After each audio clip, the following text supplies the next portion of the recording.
Okay, Assalamualaikum warahmatullahi wabarakatuh. Good morning, everyone. To our respected letters, Mem 50 Nova SSNPD and Mem Tita Wulandari SPD NPD. Today, I'm Saskia Ufa Putri and my partners Reza Febrianti will present the topic of risk and return in investment. Okay.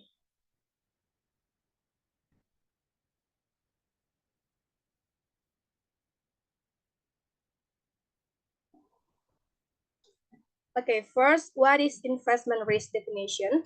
Investment risk in the possibility that the actual return on an investment will differ from the expected return. In investing, higher potential return usually come with higher level of risk. Jadi resiko investasi itu adalah potensi kerugian yang mungkin dialami oleh investor dari aktivitas investasi yang dilakukannya. Next, risk return relationship. High risk and high return, and low risk, low return. High risk investment like stock may generate large profit but also large potential losses. Investasi yang berisiko tinggi menghasilkan keuntungan besar seperti saham, tetapi juga berpotensi mengalami kerugian besar.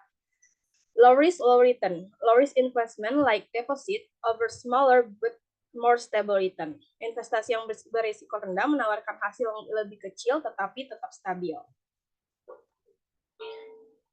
Next types of investment risk are divided into two parts, systematic risk and unsystematic risk. Systematic risk, this risk is unavoidable and affect the entire market or economic as a whole. Portfolio diversification cannot eliminate this risk.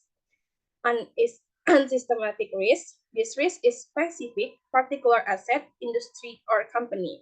This risk can be minimized through portfolio diversification.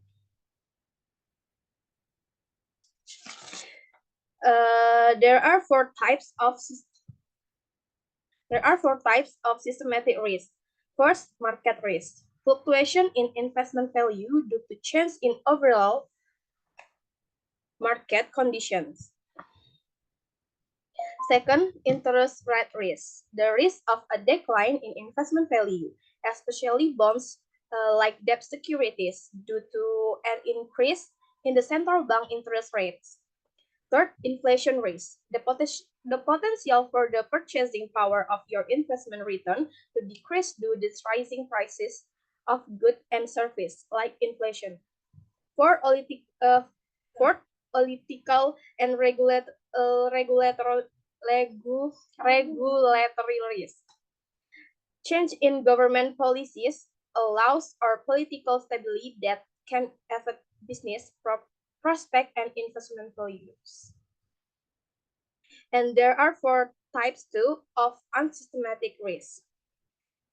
First, credit risk. The risk that the issuer of a debt instrument, like a bond or loan, fails to meet its obligation, unable to pay interest or principal.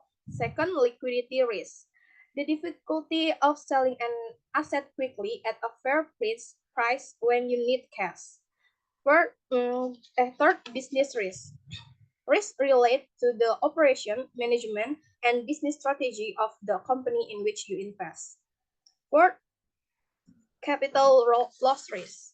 A loss incurred when you sell an investment asset like stock at a price lower than in purchase price.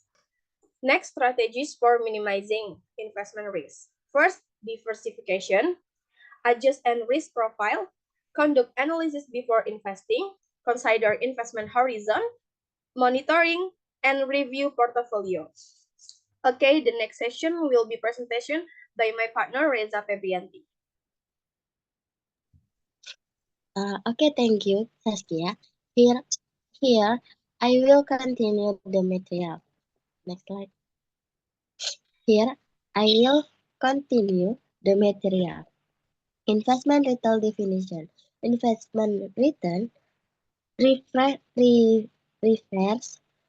refers to the profit or loss obtained from an investment such as stock, bonds, or property. This return consists of three component: capital gain, dividend, and interest. Next slide.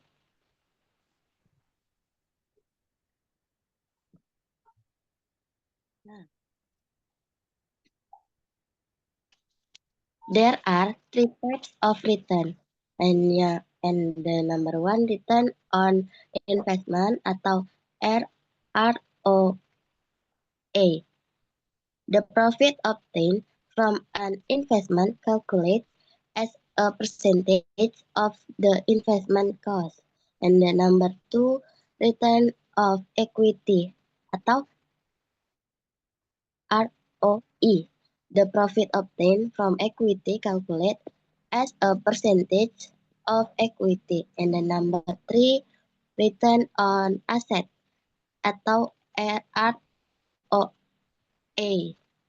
The profit obtained from asset calculated as a percentage of asset. Like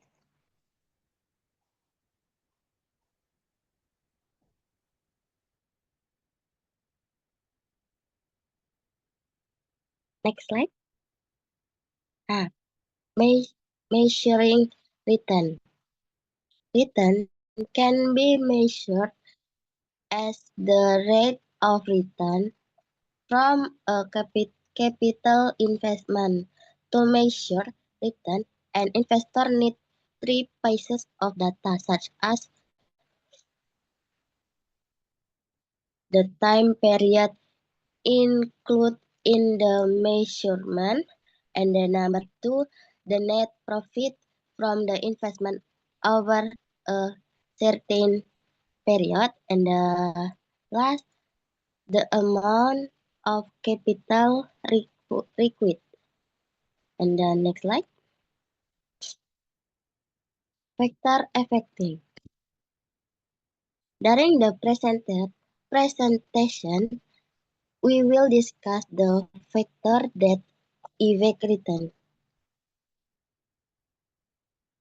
Yang pertama yaitu risk. The level of risk taken in an investment or economic activity can affect the return obtained.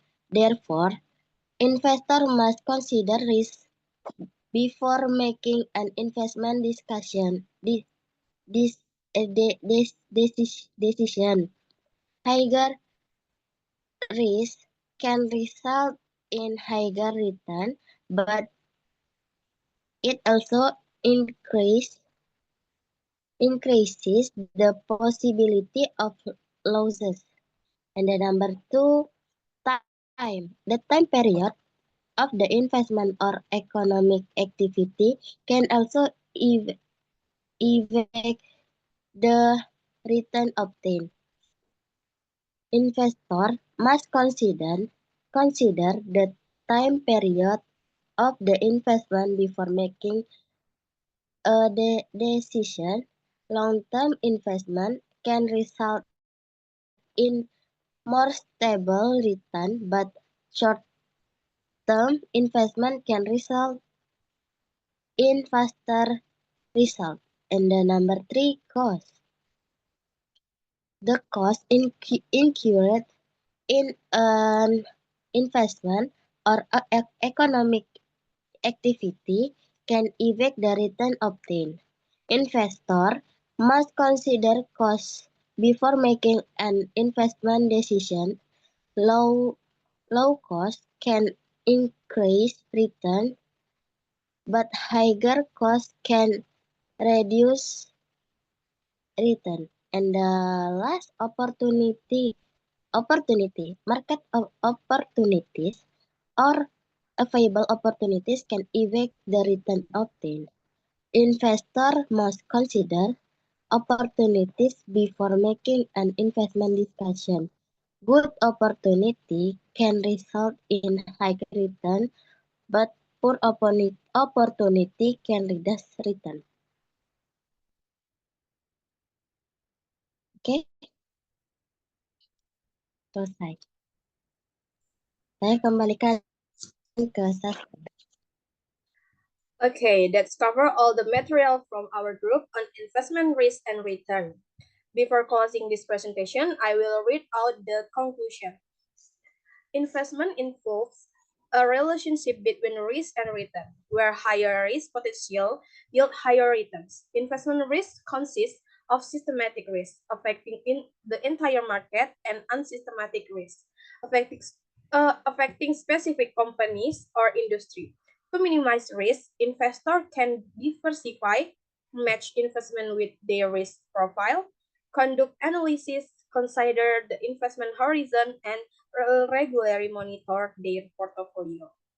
Investment returns come from capital gains, dividends, and interest, and can be measured using metrics such as return on investment, return on equity, and return on assets. That is all from us. Wassalamualaikum warahmatullahi wabarakatuh.